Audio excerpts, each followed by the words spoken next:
দুয়োখন হাত ওপৰলৈ দাঙি তেওঁ চিঞৰিছিল, সন্ত্ৰাসবাদী হুঁচিয়াৰ, তহঁতৰ ক্ষমা নাই, মৰণযোগ্য বন্ধ কৰ। সন্ত্ৰাসবাদৰ দুৰ্ঘোৰ বিৰোধী আছিল জুবিন গাৰ্গ।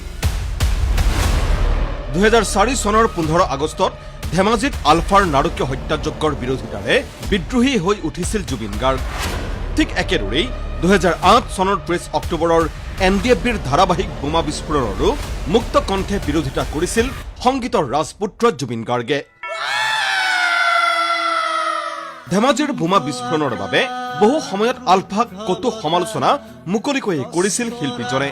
একেদৰে 30 অক্টোবৰৰ NDFBৰ নৰসংহাৰৰ প্ৰতিবাদত ৰাজপথত নামি গীতেৰে এনেদৰেই প্ৰতিবাদ কৰিছিল জুবিন গাৰ্গে।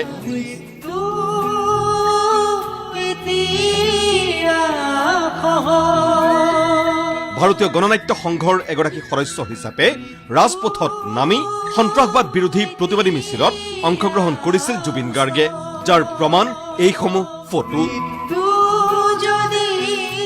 য'ত তেওঁ মুকলিকৈয়ে কৈছিল, সন্ত্ৰাসবাদী হুঁচিয়াৰ, তহঁতৰ ক্ষমা নাই, মৰণযোগ্য বন্ধ কৰ।